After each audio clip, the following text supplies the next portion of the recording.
Here's your tickets. Thanks, mate. Do you want to come and meet the masses quickly? Of course. Thanks, mate. Appreciate it. Do you want your broom or no? I'll come back for it. This is Alfie, he's just going to do a security check, alright? Do like you do, mate. This is Ant. Ant. Ant, how you doing, mate? This is Steve. Nice to meet you. That's Kean. This is the quietest I've ever known you, man. Is that right? Next. And what was that? Yeah, it's a little diarrhea most days. Ready? Yeah, no, wait, budge up. As you know, I wasn't sitting on that one. Maybe we went to Bedford Football Club yesterday for the match, the FA Cup game, and Brian walked in. We went in to meet the team. Brian walked in with me. I said, right. I said, this is Brian Reynolds, brother of Ryan Reynolds. So yeah, think about buying the club. Good. Can I just have a quick look at position? Hey, so I've got a story for you. The 2 shows of Monty Don, right? Yeah. 147 slides. No, 187 slides. Did he actually speak? Yeah. You know what his times were? First half, 45 minutes flat. Second half, 50 minutes flat. What a boring bastard. So I didn't get the money's worth. I'm going to do the opposite tonight. You know what I'm going to do? I ain't going to make the time. I'm going to go way over. So now, I will make the time. I think, can we change things to always a little longer? I'll see you out there. Good luck. See you on the battle. Bye, guys. Good luck, Alfie. Alfie, say bye to Uncle Brian. Right, hey, say goodbye. Uncle Brian. Let's go for. Thank you. Good luck. All right. See you guys. See you later.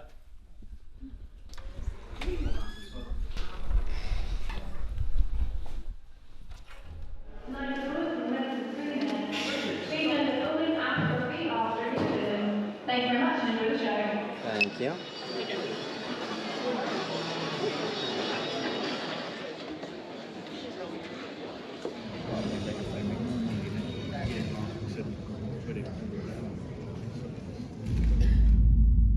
Good evening, and welcome to Always a Little Further. Please put your hands together for Billy Billingham.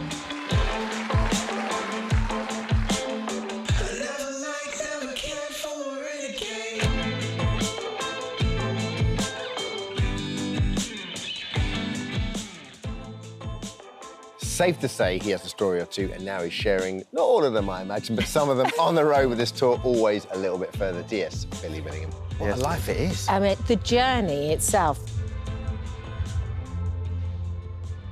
Let's talk about moments in life where you're at a crossroads and where suddenly circumstances have changed. You are thrown off your, not necessarily comfortability, but your stability. And you have to figure out what you're going to do next. I mean, that if you think about that's life anyway. Life always takes you to a crossroads where you've got to make a decision. What am I going to do next? Is this the avenue I want to go down? Do I want to choose something else? I mean, not going into school because I didn't have any education. Where do I go? I want to go in the military. If I don't go in the military, what do I do next? There's my first crossroads. The panic of, I've got to pass this test. I've got to pass the physical test to get into the army because that's where I need to be. That for me was the first challenge. Getting out of the lifestyle I had and having the fear of failure at a point where the fear of failure would have probably led to the end of me. So you were, at this age, you were 16, 17 years old. You were afraid of failure at that age. Yeah. I mean, I didn't go to school, so I had no education. I was already challenged anyway. So my life was always going to be hands-on. I wasn't academic. I was never going to be, you know, working in a bank or fucking writing, you know, whatever scripts or doing anything too academic. It had to be hands-on. I had to be a labourer, physical sort of person, and I knew that. And that's another reason for going to the military. I wanted to be an hands-on person because that's where I thought my strengths were, which I'd learned as a younger kid in the cadets. You know, as I said to you, learning first aid made sense to me. How to save someone's life, learning how to navigate, all made sense to me. Sitting there trying to, you know, work out division and fucking subtractions, I just couldn't do it. I was dyslexic to it, and I was also lazy. I didn't want to do it. So I knew, so my first crossroads was, no one had the physical ability, but do I have enough intelligence to get to the military? Which I did. I was smart enough, I was street smart for a start. Much smarter than some of these people with a fucking degree who've got no common sense. I had a lot of common sense. I had a lot of knowledge of learning the hard way. So the first real, we go to talk about crossroads, that was my first one. Getting away from Civic Street, getting into the military, away from the lifestyle that I had, which was all my doing, as we've talked about. So that was the first crossroads, and overcoming that. So, as opposed to some people that maybe their whole childhood, their whole future, they wanted to be in the military. That was their dream. That they were like, that's just what I want to do. This is my passion. You were doing it as an escape from the other option. And a means of survival, a means of, making a better person myself. I mean, I would say it was a dream to be somebody and be something, but that wasn't my ultimate thing. So that's what I was going to ask. When you got into the military, whether it was before, whether you started or a little ways into it, did you start to develop a dream for what you wanted to, a level that you wanted to get to, or the ultimate achievement that you wanted to get to in the military? Did you have SAS Sergeant Major in mind? No, never. I didn't even have SAS in mind when I first joined the military. What I wanted a good career, a long-term career. I wanted to survive, because I knew this world was dangerous what I was in. I wanted to survive a full career. I wanted to keep my job. I wanted to be respected. So that was my dream, to be respected, to have the same amount of respect that the guy that taught me and took me through training. That was, if I could say it, that was my dream. That was my dream. A guy called Scoutsman Jarrison, who was my instructor in the depot, and I always looked up to him. He's a small guy, but a tough guy, but such a lovely, humble, professional person. I think watching him and having the aura of respect for him was probably my dream. When I got into the military, so I want to be like him. I want one day come back and people go, look at me the way I looked at that guy, and felt, wow, that's a real man there. That's a man, and that was my dream. Have a career, stay alive, and be somebody. What motivated you to rise through the ranks? Starting to believe in myself and seeing, and as you do, you can't look too far ahead because you don't know what the hell half the things you're going into are all about. I joined the army. What's it really all about? I thought I was going to be jumping into trenches, fucking bayoneting people, shooting people, doing all that, because that's what you think. Then you go through training, you realise that actually the chances of you doing that are pretty slim. What you are going to do is going to go around the globe having a presence for the UK, in my terms, and do great things. And should the need arise, then you are being expected to stand up and defend what you believe in, what is right, not for me, for the greater good, for the country and the world. So those were sort of the long-term things that I kind of knew were there, but I wasn't chasing any of that. All I was chasing was my initial being here, then, getting to the next level. But then this world opens up, and then you say, okay, actually, I'd like to be the Sergeant Major. I'd like to be in charge of this battalion of paratroopers at some stage in my life. I wanted to show I was worthy of having that respect. I wanted to be challenged. And the ultimate challenge would be to go into conflict, because nobody knows how you're going to react, and you don't. So I wanted to know, am I capable of going into conflict, not only making a difference, doing what I should be doing, but can I become a leader in that situation? Even at a young age, I was thinking that. It wasn't a dream. It was something I felt a duty I had to have and do, and that became apparent the next crossroads in my life after doing 9 years in the infantry, the parachute regiment, which I absolutely loved, and I did everything I wanted to do. I was hungry for more, so I went from the battalion, working in the battalion, which is the war fighting sort of side of it, to becoming an instructor. I was now having that opportunity to step into the boots of that man. Who I really admired and respected. So now it was my turn to stand there, and hopefully these young kids, as I was back then, would have the same vision of me. And you know what's weird about, not weird, but great about this is they do. Because all the young lads I took through training, I meet them now, they're all grown men and moved on and all that sort of stuff, had a great career with the parachute regiment like I did. They all say, it was great, you were a great instructor, we really admired you, you taught us well, you were tough. You're firm but fair. Some will tell you a little bit different, but yeah, it was great to do that full circle. And then I knew the next thing. What do I do next? The SAS. By then I was concentrating on being a paratrooper. You know about the SAS. You don't know what they're doing, but then there's the next crossroads, because I'm saying to myself, I want to better myself. I haven't really got the mental aptitude and the physical aptitude to go again. because this is going to be even harder than for the parachute regiment, believe it or not. 'Cause what made it so hard for the parachute regiment was I was a young kid. I was 17 in the man's world.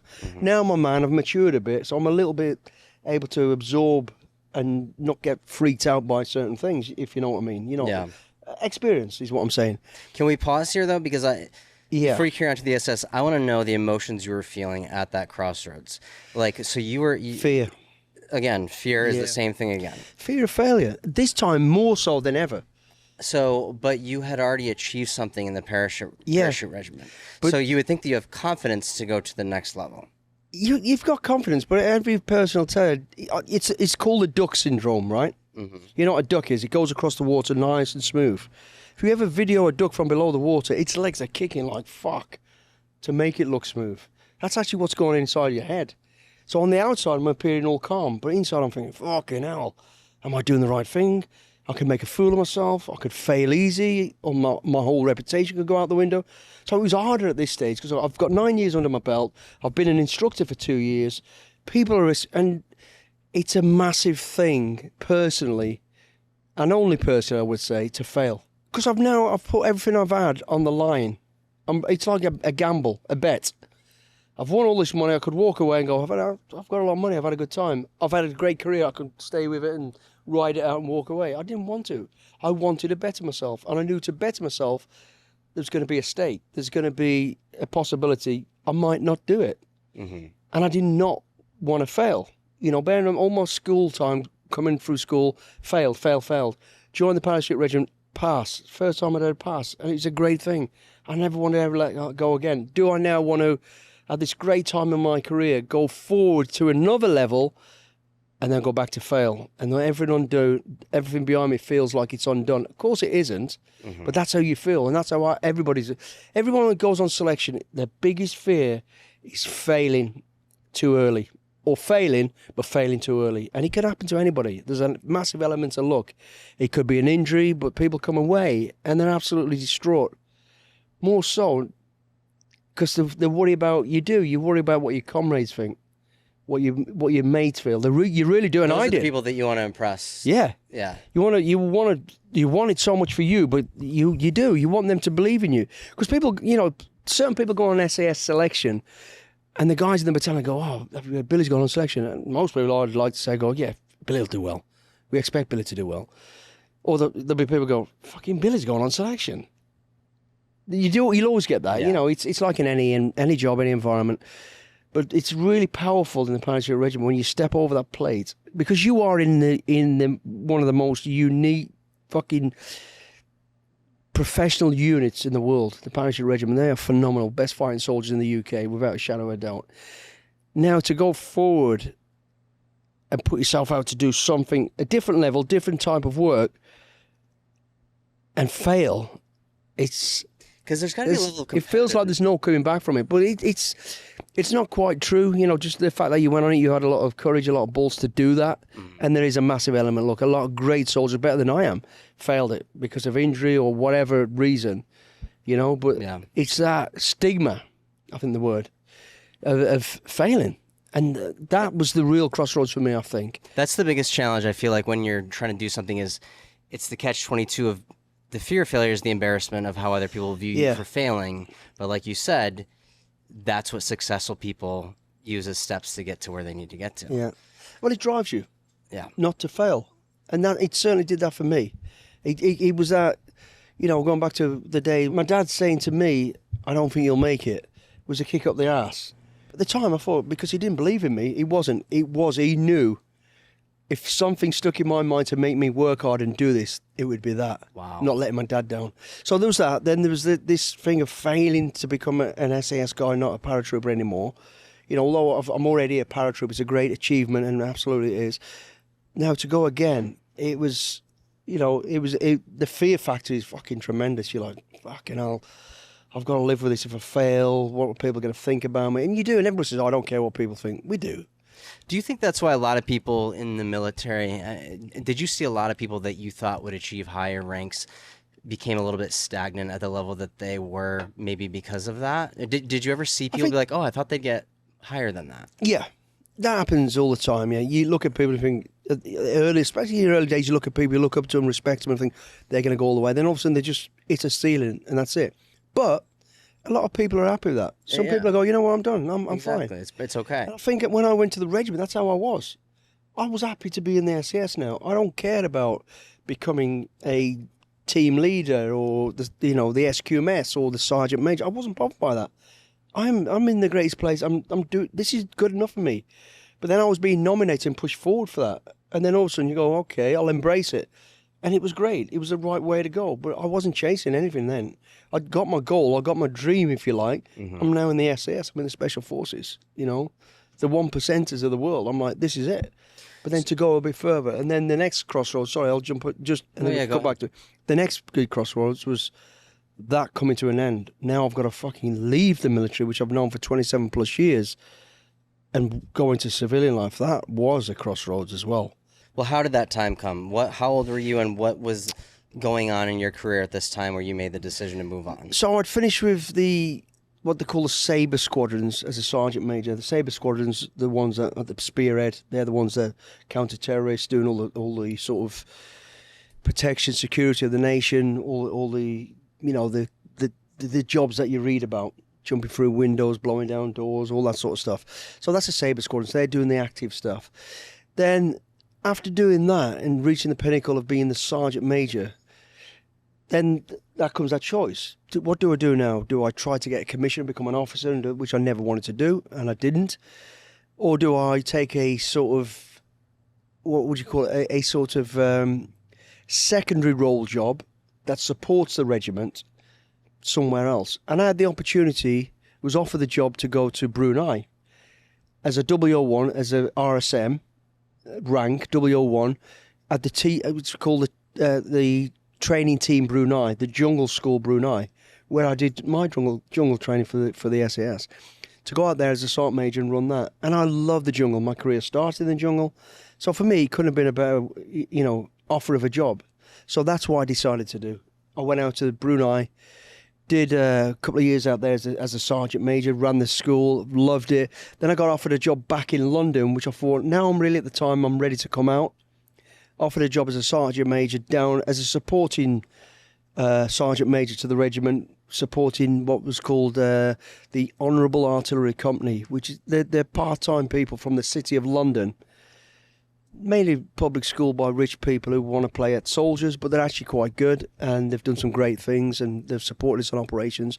So I got offered a job there and everybody told me how great it was because you're in the city, you're mixing with people, because in the daytime these people are heads of banks and fucking running, big foundations and all this sort of stuff. And of the weekends and once a week, they're being soldiers, which is great. They're reservists. So you end up and you meet these people. So it's job opportunities for coming out. Mm-hmm. And everybody thinks that way. Great 2 years, you're still planning, you're still doing stuff, you're still in touch with the regiment and working alongside the regiment. And that was the plan. And everybody told me how great it was. I came back, I hated it. I fucking hated it. Why do you think you hated it? I had a run-in with a young officer for a start, which I'd never had before in my life. And I got to the point where I thought, I'm going to do something stupid here, like fucking slap him or end up losing my shit. And I'm going to lose everything that I've gained over all these 27, 28 years. So I decided, this ain't for me. I don't want to be doing this. It's time to leave. And that's what I did. I then stepped out. Now I'm looking, while I'm there, because it is part-time, so you get more time off than the regular army, of course. I started doing moonlighting, doing a little bit of security and doing all this sort of stuff, getting my feelers out there.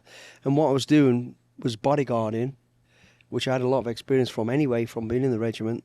But can I get here to posit this being a crossroads? Was this a stressful period of your life when you were trying to figure out, trying to finally move on and leave the military? Was this stressful? It was, yeah, because this is an all new world to me. Although I was moonlighting, I was doing part-time bits of work, there was a lot more to it than this. I've been institutionalised in this family for so long where, you got to step out and you haven't got the safety blanket of that big family around you and everything there getting done for you so that you could do your job. And that became pretty fucking apparent pretty quickly. I'm out going through divorce. I've got to find a place to live. I'm living in a two-bedroom apartment downtown in Hereford. I've got to register here with the doctors, with the dentists, which I had no idea about doing, because I didn't do. Normally, when you leave the military, you get a thing called resettlement for a month or 2 months, where they'll put you on job training.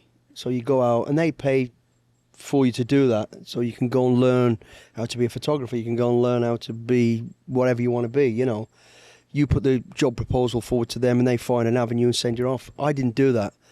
I stepped out because I was doing the bodyguard job, and I got offered a job straight away. So that's why I fucking went. I just left. You know, I kind of left unofficially. In fact, very unofficially. And so I didn't get all that. But then in the cold light of day of leaving the army, going straight into work, which is fine. As soon as I got a gap from work, now I've got to live.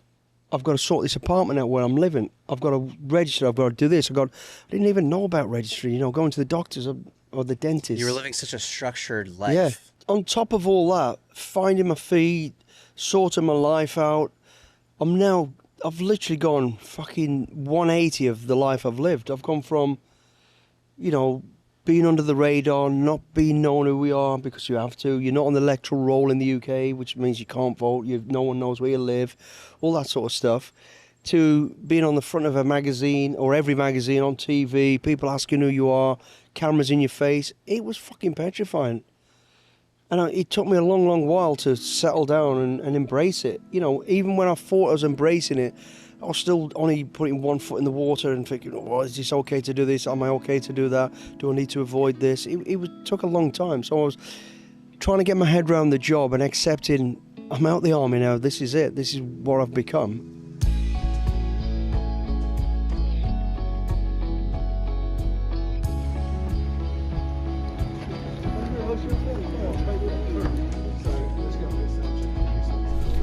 Now there's nothing in the world that'll challenge me like the life I had in the regiment.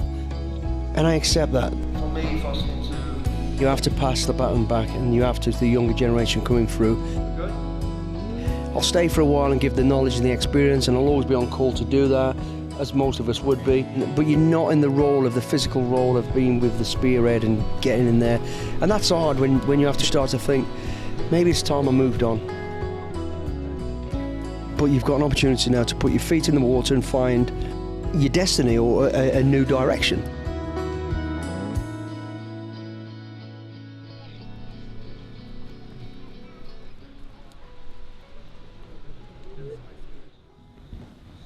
Oh, come on, don't get me with pause all my clothes.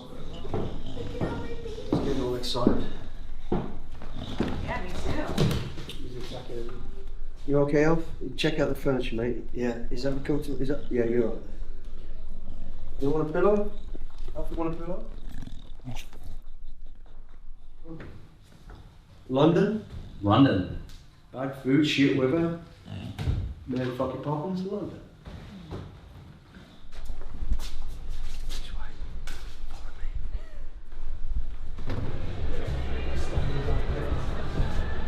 Have a good one.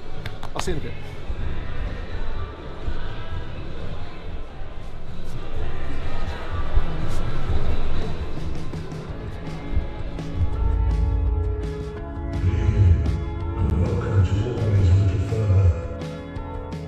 Out of the comfort zone, into the uncomfort. Can I go a bit further?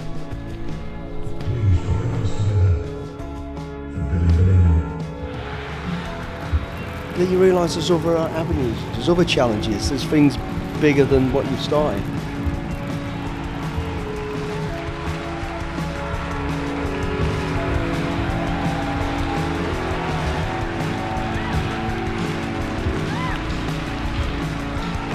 Good evening, London!